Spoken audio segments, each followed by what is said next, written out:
Merry Christmas and welcome to 20 Minute Tabletop, a weekly podcast about board, card and miniature games. And in this episode, me and Tom are going to be talking about what makes a good Christmas game.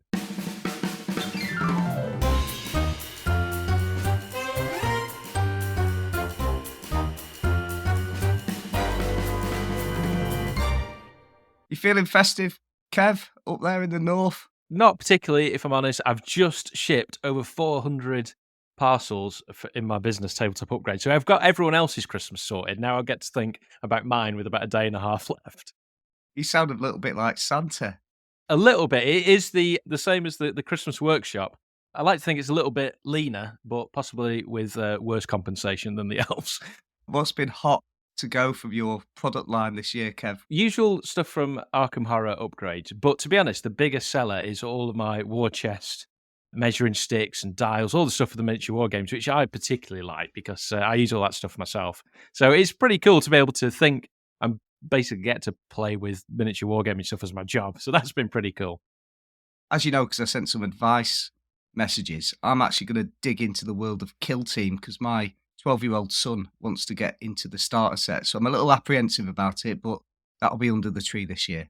Oh, that's going to be fun, Tom. You're going to love it. And yeah, I've been playing a bit of Kill Team and Carnivali recently. We've got a podcast coming soon on Carnivali. Yeah, miniature war games have been big this year. Sadly, my kids are not into it yet. 5 and 8, there's time yet. You're going to be doing some painting then, I guess. I've been doing painting this week, as it happens, and fundamentally becoming more and more disappointed in myself, to be honest. I've been painting the miniatures from Cyclades or Cyclades. It's a area control game. It's only got 4 miniatures in it, sort of 4 monsters. And one of them's like a kraken style sea monster. So I went dutifully to the Warhammer shop in town and bought some like spray paint, because I must say that's the bit out of the painting that I absolutely adore. I love going outside with a can of spray paint, like Banksy-esque, and with my little kraken in my hand and start spraying it. And I sprayed it into a kind of a neutral colour. Was it bone marrow? Wraith bone, yeah, not bone marrow. That's probably slightly more yellow. And yeah, painted it, and then I put all this Null Oil on, and it looked beautiful. It kind of brought up all of the shadows, and you could see all these things that I hadn't even noticed about the miniature. And then Captain Idiot, that I'm me, went and got a big sort of pot of blue paint and started painting the sea. And then I started painting the tentacles of this monster. And it's I don't know, man. It's looking like a child's got hold of it now. It's pretty shameful work. I'm not entirely sure that I can play Cyclades with my grown-up adult friends without a certain level of judgment and criticism coming out, because it's pretty poor what I've done there. All of the texture, by the way, the kind of shadows that I got from the Null Oil, they're gone, painted over there.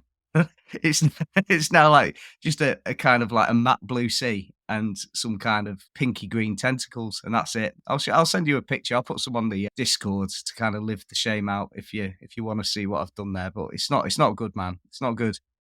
It's good that you've got started, because they say you can't get good at something without first being rubbish at it. One of the things that really stopped me from progressing with painting miniatures, not that I'm any great miniature painter now, I'm certainly at the pomp of my skills. And I've got some miniatures I'm pretty proud of, but was the feeling of my next miniature has got to be better than the last miniature that I've done. And that has always really stressed me out. So I've kind of got rid of that. And you just got to think the last miniature you paint is kind of a record of your skills at the time. And as you progress, you look back on those and you feel really proud. It's almost like a diary of where you've come from. And since I got back into miniature wargaming, probably 4 or 5 years ago, some of the first miniatures I painted was a Pandora crew for Malifaux, which is, as in Pandora's box, it's kind of like a witchy type person. And I use pure contrast paints, and it's not a patch on what I can do now, but it's a nice artifact to have. It's like a record of the time. And I think you will look back on that miniature and feel the same. Yeah, I mean, I agree with you, Kev. The difficulty I have with it, though, is essentially these are not cheap things to be. I mean, if it was a piece of paper, if it was like an A4 piece of paper, and say I'd been drawing your portrait, yeah, which I do from time to time anyway. I just don't advertise it. But say I'd been painting your portrait, and then over time I had like 40 or 50 versions of your face, each one sort of capturing the beauty to a larger degree, then I'd be happy with that. But I painted like this expensive miniature from this beloved board game of mine, and it looks awful. That's the difficulty. There doesn't seem to be the room to grow when you're investing money into these things. And I know you can strip it. I know you can strip it, but I don't know, man. It just is. That's the bit that worries me. You feel the pressure. I mean, you can always just get a load of bulk 3D printed miniatures if you wanted to develop skills. But yeah, I mean, I'm of the opinion that you just do it as long as you're doing it in acrylics and not enamels or something mental like that or nail polish. Then it's totally fine. You could just use a bit of Dettol or that's a UK product, but there's all kinds of paint strippers that you can use that are very delicate to the miniature but takes the acrylic off. So it's a moment in time, and no, fair play, Tom. Well done for getting stuck in. Well, it's because I've been housebound, Kev. I've had COVID for about a week, so I had to entertain myself in the only way I could, which was looking at bits of plastic and painting them badly. Yeah, not a bad way to spend some time. But now we're going to move on to the small matter of Christmas and Christmas gaming. Now, I imagine with your massive board game collection, you've got a few things in mind, have you, Tom? What are you going to bring to the table over Christmas? You know what? Not so much this year, strangely. I normally look at a game, bringing a new family game to the table. So one year it was Camel Up that I brought for the family to experience. The one that I'd be tempted by this year, but I haven't got it, is Quacks of Quedlinburg, which is a push your luck board game where you put your hand in a bag and you pull out little bits of a potion. And it's a family weight. I mean, it's slightly more complex than family weight, but it's family. You'd get there with it with your family. But I haven't even bought anything. I'm quite happy now as well to bend to the group that I'm with as well. I think in the past I've kind of forced it a little bit with grandparents and it's actually a bit of a slog. So if people want to play Rhino Hero and Jenga to death, then so be it. I'm happy to do that this Christmas. Yeah, that was actually something I was wanting to talk to you about because the Christmas time, I mean, in my family, I am pretty much the only gamer, really. But the other people entertain it. I mean, to give you an idea, my wife bought a board game for Christmas, one of the kids, and it was actually Tipping Point, the board game, which is a UK daytime TV show. Big picture of Ben Shepherd on the front of it. We gave it a little try, a run through. It was like it was written by a mad person. The rules made no sense. ChatGPT, like version 0.5, make me the rules for a quiz game based on a daytime TV show. And basically, half the people just sat out doing nothing for about 80% of the game. And yeah, it wasn't great. But you know what? I just thought I'd take that. I've actually got to play a game with my wife. She enjoyed it. I gritted my teeth through it. It was fine. But surely there are some things that make games enjoyable for not just the non-gamers, but the game as well, like a middle ground, Tom. What are the things that makes for a good game that everyone can enjoy? Can I ask you then, was it a quiz style game? Was it a quiz Yes, game? it is a Oh, quiz right. game. And the concept for those people who don't know what Tipping Point is, it's a daytime TV show. And in arcades in the UK, you get the 2p machines. It's a little sliding shelf. I think they're everywhere in the world. You put a coin in the top, and then you hope for it to drop down through the little maze, then push coins off the shelf. And then if you do that enough, it'll push more coins out the back. That's the premise of the game. And in order to put a coin into the machine, you answer a question correctly. That's pretty much it. Somehow they managed to mess those rules up where for the last portion of the game, if 5 people are playing, just one person is actually answering questions. Everyone else is just sat there. So it's a bit of a strange one. You see, I've got no issue with. See, I don't play quiz games, but I don't have an issue with quiz games at Christmas. Oddly enough, Kev, I've had to host a quiz recently this week to a large number of people. And as I was doing this quiz, I thought, this isn't actually that bad fun, really. So if it's all right with you, Kev, I'm going to now have a little Christmas quiz with you, seeing as you enjoy Tipping Point so much. Oh my goodness. Right, I'm going to be exposed for the fraud that I am, Tom. Right, go on, hit me. Okay, well, I'm going to go with entertainment round. Okay, yeah, you ready? I'm ready. You look ready. I'm looking nervous.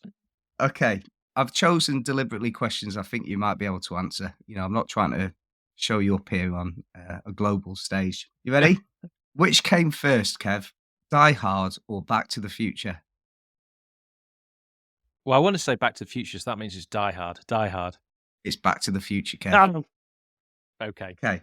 Who had more UK number ones, the Beatles or Michael Jackson?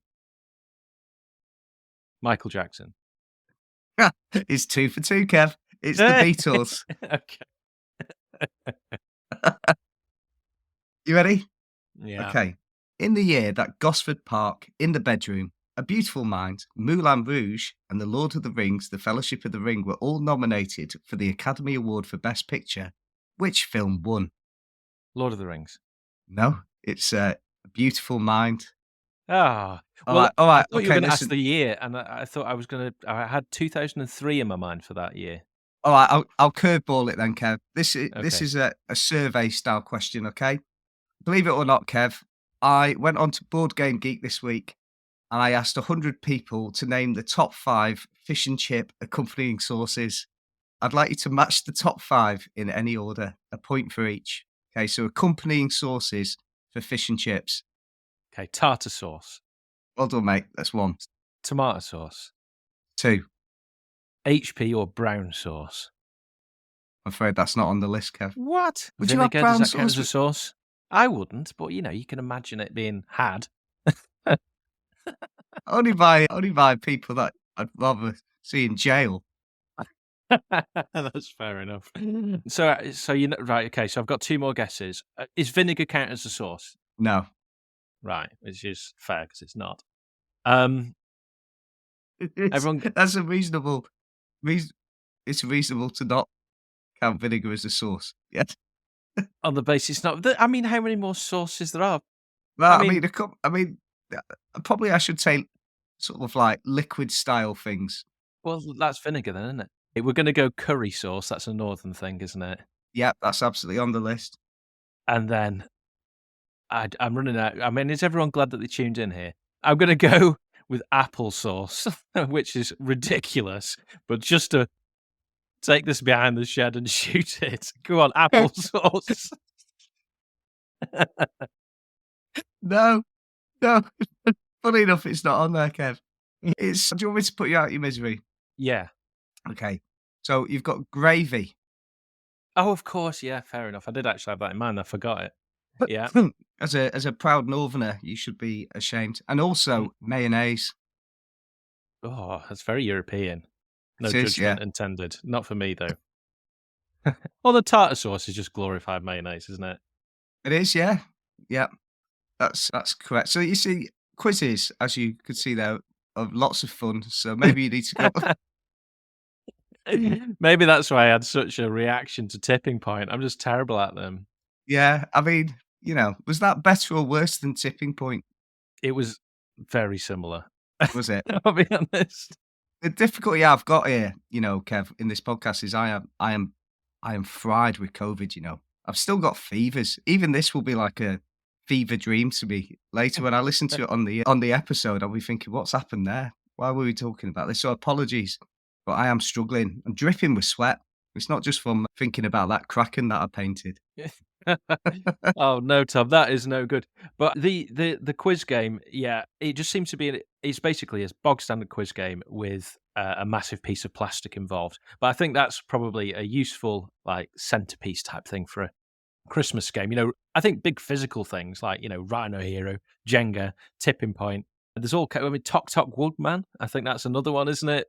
There's Yeah, all kinds of big pieces of plastic in a good Christmas game. I think. yeah, and I'd like to say, it's the time of year, isn't it, where you get jungle speed out. What's the point in having all these games if you're not going to play them around Christmas time?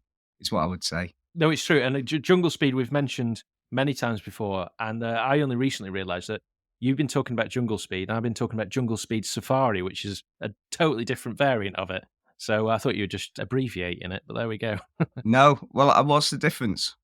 Well, Jungle Speed Safari, there's 5 different wooden pillars that you're trying to grab, and it's a card-based Oh, right, mechanic, okay. whereas yours is a single.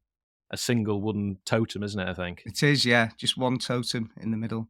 Yeah. Yeah, both fun though, very kind of frenetic. In fact, talking of frenetic games, we've been playing Escape the Temple this Christmas with the kids. That's always a hit. Lots of fast dice rolling, and if people are not familiar with that, everyone has 5 dice, and you're laying out a little modular tile grid, and you're trying to get from the starting tile to the end tile, which is hidden somewhere in the deck, and you do so by rolling your dice to get different symbols, and the different symbols will either unlock tiles or allow you to spend gems, which is a mechanic used at the end game. But it's a lot of fun, and what is brilliant about it is 10 minutes. It's on timer, and I particularly like the timer that's on YouTube. Instead of having the moody Indiana Jones style music, it cuts, and then you have Yakety Sax, the Benny Hill theme tune for the crazy bit. Highly Yeah. recommended. Yeah, I've got that game. I've got the big box version, which I've nowhere near through playing through. It's got lots and lots of extra modules, like little challenges where you have to take ghosts around, or God knows what's in that big box. It's on the guilt shelf, sitting there looking at me. But it's a good Yeah. game. It stresses me out though a bit, Kev. To be honest with you, does it not stress you out? I like it. I like the fast pace. The kids love it, and 5 and 8 they can both play it. And I like the fact it's 10 minutes. That's another thing that's going to make for a good Christmas thing. I think you come on, let's have a board game. People think Monopoly if they're not a gamer. This is going to be 10 minutes of your life, and it's a good sort of starter. For the board game meal.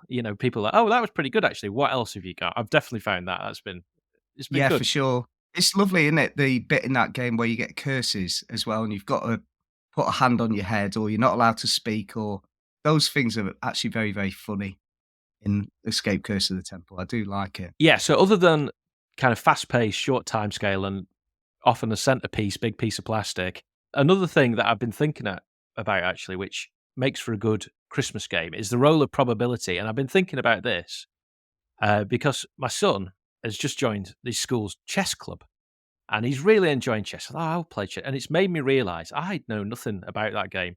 I know where the pieces go, but after that, it's very random. My play style. Have you played much chess, Tom? Yeah, I was in a chess club in primary school. And in fact, when I worked in a school recently, I used to help run the chess club after school on a Wednesday with lots of kids. I'm a fan of the game. I remember one time playing chess with a bloke in a train station, a French guy who absolutely destroyed me. I think I was playing chess with my wife at the time. And then we finished the game and he came over and just sat at the table watching. I found it all very intimidating. And then when we finished, he was like, "Can we have a game?" And I was like, "Well, my train's coming in 8 minutes." And he was like, "Oh, it's not a problem." I was like, I was like, "You're that confident, are you, my friend?" And then, he absolutely destroyed me in about 8 minutes time. I'm putting down the train apprehension as the reason I lost. But yeah, I mean, it's good. I've got a few standard moves that I know, a few little tricks of the trade. It's got zero chance in it as well, I suppose, which is what you were talking about. Yeah, entirely deterministic. I mean, after playing a little bit with Ted, I thought I might as well maybe at least try and learn a couple of opening stuff. And I went on chess.com. There's a brilliant app. Been playing, got destroyed, didn't win a game, which is particularly depressing considering every time you lose a game, it then matches you with somebody who they think is worse than you.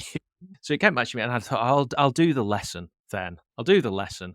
I did a lesson, and then I played the game, and the thing happened, and I won the game. I went, this is amazing. A whole new, did another lesson, learnt a thing, and I'm kind of on the ladder now, learning a thing, trying to apply it. And yeah, it's definitely improved me a lot. I know I would say, not to boast, I'm now at a standard where I can probably beat It's an most, 8-year-old. well, I don't know about that. I would say most non-human mammals most of the time. Well, I'll be happy to have you a game if you like, Kev. I've got a soft spot for it, as a game. Even it's interesting, isn't it? There's a lot of games that you kind of will dismiss. Before I had COVID, I'd planned to record an episode with a few friends on games to replace Monopoly for Christmas. I still might record it, but obviously it all got wiped out because I couldn't talk at all. But chess, despite the fact it's a very old game, obviously, is a game that I've been really keen to introduce all my children to. They can all play it. I think it's seminal as a game. It's a classic, isn't it? Yeah, it's I started after getting a little bit of an intro, and this has only been going on for a couple of weeks. So I've been playing on this chess app for a short while. And then I thought, well, let's see what the world's best is. It's Magnus Carlsen. So I watched some videos of him playing. And, it's probably the equivalent of like a dog looking at a transistor. Like it knows what it is. Well, it doesn't even know what it is. It knows, it's an object. It's got a concept of what this thing is in physical space. But, anything further than that is just a total mystery. Did you not have, as a kid, like a chess computer? Because I had like a Gary Kasparov, lovely 1980s chess computer where you press down slightly on the what they called the little squares, and then it would tell you where to move itself, like pawn from E2 to F2 or whatever it was. Of course, a pawn couldn't do that. Okay, I'm starting to feel more confident about our potential matchup here now, Tom. Rogue But pawn. no, I did I did not have one of those, as it probably shows. But yeah, what we'll do, Tom, we'll set up a match on chess.com. We'll report back. But I suspect you are going to be the French guy in the train station to me. But it's been great fun. And the reason why I brought this up is chess. Obviously not. Gather around, kids. Let's have a game of chess for the after Christmas dinner game. Entirely deterministic. People with the highest developed skills are going to win. There's no chance. I think Christmas game wise, you need some amount of probability in there. You need a bit of randomness to make it fun, to make it accessible, to make it lightweight. And I don't know, I think there's something in the branch. It's like a sliding scale, isn't it? You've got chess and go on one side of the spectrum, and then you've got snakes and ladders at the top, which is so random it's just not fun. And as you traverse up and down that spectrum, it either becomes more strategic and more heavyweight, gamer, all the way up to you could play it with a toddler. And I think Christmas, if 50%'s the midpoint, I don't know, maybe something like a Catan, where you are thinking about it a bit, but it's basically you can be screwed over by the dice rolls as to where the robber goes or the resource generation.